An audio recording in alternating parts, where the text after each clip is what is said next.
कि अगली जंग किस देश से हो सकती है। ऑपरेशन सिंदूर के दौरान कुछ ऐसा हुआ था जिसने भारत को चौकन्ना कर दिया। ऐसे में पीएम मोदी चाहते हैं कि देश की जनता उनकी बात को गंभीरता से ले।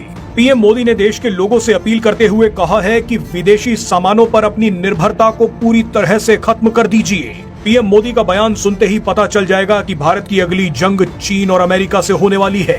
व्यापार के क्षेत्र में तो ये जंग शुरू भी हो चुकी है, लेकिन आगे चलकर ये सैन्य संघर्ष में बदल सकती है। चीन और अमेरिका भारत की एक कमजोरी को बखूबी पहचान चुके हैं और इसी कमजोरी का फायदा उठाकर चीन और अमेरिका पाकिस्तान और बांग्लादेश के जरिए भारत पर बड़ा सैन्य हमला कर सकते हैं। इसीलिए पीएम मोदी ने भारतीय लोगों को एक कसम खाने के लिए कहा है। पीएम मोदी ने कहा है कि हमें गांव-गांव व्यापारियों को शपथ दिलवानी होगी कि विदेशी सामानों से कितना भी मुनाफा क्यों ना हो, लेकिन हम विदेशी सामान नहीं बेचेंगे। पीएम मोदी ने कहा कि ये दुर्भाग्य की बात है कि गणेश जी भी विदेश से आते हैं। गणेश जी की आंखें छोटी छोटी बना दी जाती हैं। गणेश जी की आंखें भी नहीं खुल रही। होली पर रंग की पिचकारियां तक विदेशों से आ रही हैं। यहाँ पर पीएम मोदी ने सीधे सीधे चीन पर हमला किया है। आप पहले पीएम मोदी का बयान सुनिए, उसके बाद आपको खतरे का अंदाजा खुद ब खुद हो जाएगा। अगर आपने पीएम मोदी के बयान को हल्के में लिया तो आपका भविष्य खतरे में पड़ सकता है, क्योंकि इस बयान के बाद जो सच हम आपको बताने वाले हैं वो आपके पैरों के नीचे से जमीन खिसका देगा। हम गांव-गांव व्यापारियों को शपथ दिलवाएं, व्यापारियों का कितना ही मुनाफा क्यों ना हो, आप विदेशी माल नहीं बेचोगे। लेकिन दुर्भाग्य देखिए, गणेश जी भी विदेश से आ जाते हैं। छोटी आंख वाले गणेश जी आएंगे। गणेश जी की आंख भी नहीं खुल रही है। होली रंग छिड़कना है, बोले विदेशी। हमें पता था, आप भी अपने घर जाकर के सूची बनाना। सचमुच में ऑपरेशन सिंदूर के लिए एक नागरिक के नाते मुझे एक काम करना है। आप घर में जाकर सूची बनाइए कि आपके घर में 24 घंटे में सुबह से दूसरे दिन सुबह तक कितनी विदेशी चीजों का उपयोग होता है। आपको पता ही नहीं होता है।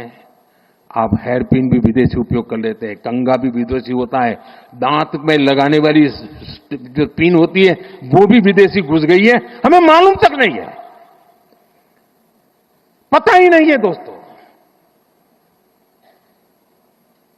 देश को अगर बचाना है, देश को बनाना है, देश को बढ़ाना है, तो ऑपरेशन सिंदूर ये सिर्फ सैनिकों के जिम्मे नहीं है। ऑपरेशन सिंदूर 140 करोड़ नागरिकों के जिम्मे है। भारत के लोगों ने अगर पीएम मोदी की ये बात मान ली तो आप लिख कर रख लीजिए कि चीन और अमेरिका जैसे देश भी मिट्टी में मिलाए जा सकते हैं। अभी वास्तविकता ये है कि भारत अमेरिका और चीन पर व्यापार के लिए निर्भर है। चीन और अमेरिका से व्यापार बंद हुआ तो भारतीय अर्थव्यवस्था को बड़ी चोट लगेगी। भारत दुनिया की चौथी सबसे बड़ी अर्थव्यवस्था बन गया है, लेकिन अब भारत को और तेजी से काम करना होगा।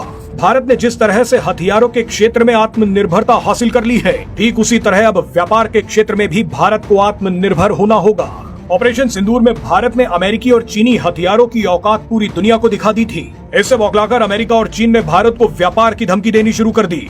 ट्रंप ने तो सीधे सीधे विदेशी कंपनियों को भारत में नाकाम करने की चेतावनी दे दी। चीन ने भी पैसे और व्यापार की ताकत दिखाकर पाकिस्तान और बांग्लादेश को मजबूत करना शुरू कर दिया है। ऐसे में अगर भारत व्यापार के क्षेत्र में आत्मनिर्भर नहीं बना तो आने वाला भविष्य बहुत अंधकार में जा सकता है। भारत के लोगों को कसम खानी होगी कि वो देश में बना सामान ही लेंगे, अपने पैसे को देश में ही खर्च करेंगे। कहीं घूमने भी जाना है तो भारत में ही जाएंगे।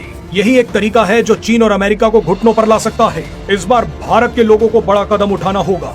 आप लिखकर रख लीजिए कि भारत के वामपंथी और कट्टरपंथी किसी भी वक्त पूरा देश चीन और अमेरिका को बेच सकते हैं। ऐसे में जिन लोगों को देश से प्यार है उन्हें देश को बचाने के लिए आगे आना होगा। अपने लिए नहीं तो अपने बच्चों के भविष्य के लिए। जहां तक हो सके चीनी सामान का बॉयकॉट कीजिए, देश में बने सामान का इस्तेमाल कीजिए।